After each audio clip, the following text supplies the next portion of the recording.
रहनुमा एहसन इकबाल ने ट्रंप के सदर मुंतखब होते ही एक्स से अपनी पुरानी ट्वीट हटा दी। वफाकी वजीर बराए मनसूबाबंदी अमरीकी सदर पर शदीद तनकीद करते रहे हैं।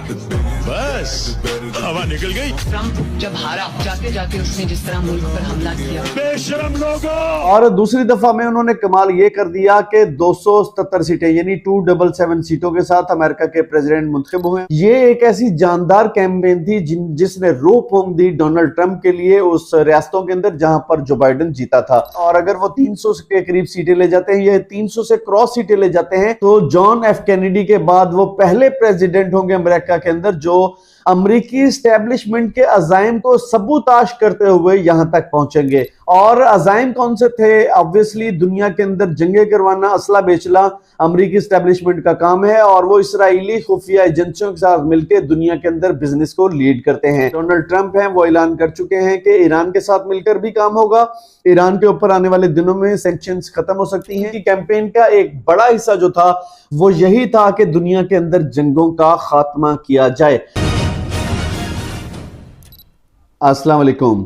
पाकिस्तान के बेहतर मुस्तकबिल की ख्वाहिशलियत इस्लाम आपकी खिदमत में हाजिर है। नाज़रीन किराम, अमेरिका के नए प्रेसिडेंट मुंतखब हो चुके हैं जिनका नाम है डोनाल्ड ट्रंप। दूसरी दफा वो मुंतखब हुए हैं और आपको पता है कि वो एक साबिक बिजनेसमैन थे। इसके अलावा WWF के अंदर बतौर इन्वेस्टर भी काम कर चुके हैं, बतौर एक बिजनेसमैन के भी काम कर चुके हैं। और इसके अलावा मुतअद्दिद कारोबार में से अप्स एंड डाउन्स देखते हुए अमेरिका के प्रेसिडेंट मुंतखब हुए, लेकिन इस दफा दूसरी दफा प्रेसिडेंट मुंतखब हो चुके हैं।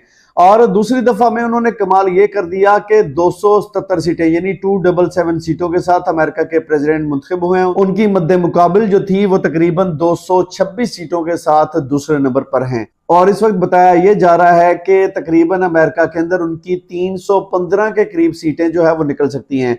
चले 315 ना सही, तकरीबन 300 का हिस्सा वो जरूर क्रॉस कर जाएंगे।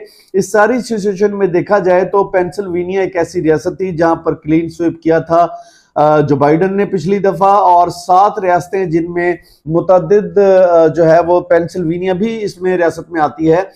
इस 7 रियासतों में जो बाइडेन ने जो किरदार अदा किया था, जो क्लीन स्वीप किया था, अब उन्हीं 7 रियासतों के लिए अपना जो मुशीर मुंतखब किया था, अपनी जो कैंपेन के लिए लीड करने के लिए उन्होंने मुंतखब किया था, वो था एलन मस्क। एलन मस्क को वो जब कैंपेन के लिए लीड किया, उन्होंने तकरीबन डोनाल्ड ट्रंप को $125 मिलियन का फंड भी दिया। और इसके अलावा पेंसिल्वेनिया के लिए उन्होंने तकरीबन $10 मिलियन रोजाना की बेस पर 15 दिन के लिए वहां पर हर आदमी के लिए एक कुरान अंदाजी का एहतमाम किया कि जो भी शख्स का नाम आएगा उसको $10 मिलियन दिए जाएंगे। ये एक ऐसी जानदार कैंपेन थी जिसने रोक थोम दी डोनाल्ड ट्रंप के लिए उस रियासतों के अंदर जहां पर जो बाइडेन जीता था। और इसी चीजों को हम मद्देनजर रखें तो इस वक्त डोनाल्ड ट्रंप का एक मुख्तसर सा जायजा हम ले लेते हैं कि डोनाल्ड ट्रंप ने कैंपेन से पहले क्या वादे किए थे। आप जानते हैं कि डोनाल्ड ट्रंप पर पाकिस्तान की तर्ज पर तकरीबन 100 से क्रॉस मुकदमे किए गए और उनको नफसियाती तौर पर गिराने की कोशिश की गई। और गिराने की कोशिश किसने की? अमेरिका की एस्टेब्लिशमेंट ने। तो इसी सारी सूरत हाल में से जब जायजा लिया गया तो ये पता चला कि डोनाल्ड ट्रंप इमरान खान की तरह हारने वाले तो कभी भी नहीं है।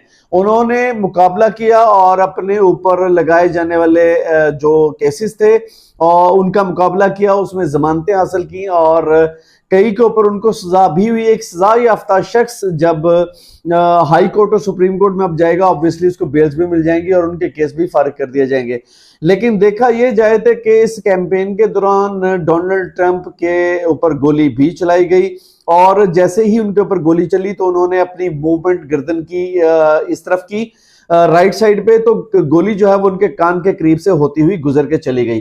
तो इस सारी सिचुएशन के अंदर भी वो खौफजदा नहीं हुए, वो डरे नहीं, क्योंकि उनको एक वाज़ेह मैसेज दिया गया था कि अगर आप एस्टेब्लिशमेंट अमेरिका की के खिलाफ नहीं हटेंगे और अपनी कैंपेन्स के अंदर दुनिया के अंदर होने वाली जंगों के ऊपर बातचीत खत्म नहीं करेंगे कि एस्टेब्लिशमेंट असला बेचने में अपना किरदार अदा कर रही है और दुनिया में जंगों की तरतीब सारी अमेरिकी एस्टेब्लिशमेंट की वजह से है, तो इस सारी सिचुएशन के अंदर से उनको जो लाइफ के थ्रेट मिल रहे थे उनको पसे पुश्त रखते हुए उन्होंने फिर भी कैंपेन की और अमेरिका के सदर मुंतखब हो गए।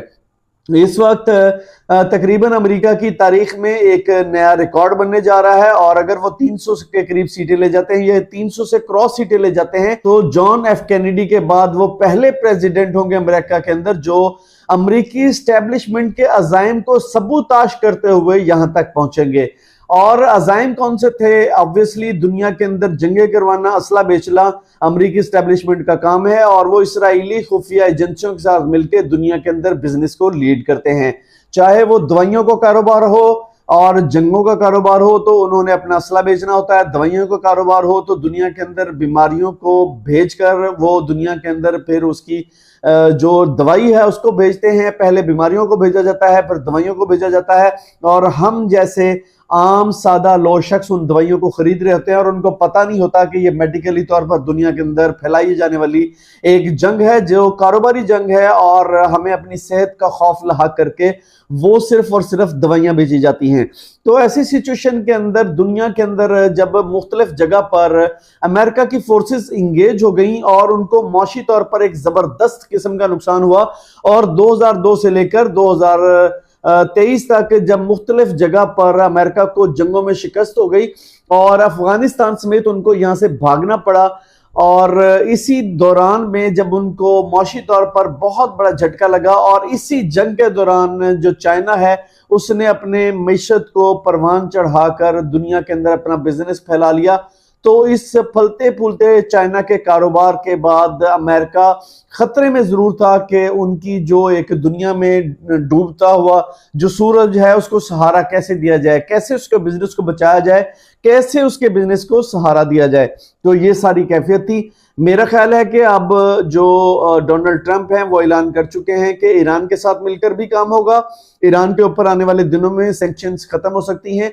इसके अलावा जो रशिया के प्रेसिडेंट हैं प्यूटन के साथ मिलकर भी वो काम करेंगे और यूक्रेन ने भी खैर मकदम किया है नए सदर ट्रंप का। इसके अलावा फलस्तीन के अंदर जो इसराइल की जंग जारी है तो फलस्तीन की एक तंजीम हमास ने भी इस वक्त डोनाल्ड ट्रंप का खैर मकदम किया और कहा यह है कि हमें उम्मीद है कि डोनाल्ड ट्रंप जो है वो इस जंग को रुकवाने में मेन किरदार अदा करेंगे, क्योंकि उनकी कैंपेन का एक बड़ा हिस्सा जो था वो यही था कि दुनिया के अंदर जंगों का खात्मा किया जाए। तो अगर वो दुनिया के अंदर अपने वादे के मुताबिक जंगों का खात्मा करते हैं तो ये एक बहुत ही जबरदस्त चीज होगी जो कि अपने वादे के मुताबिक वो आगे बढ़ेंगे और दुनिया को लीड करेंगे और जंगों से बचाएंगे।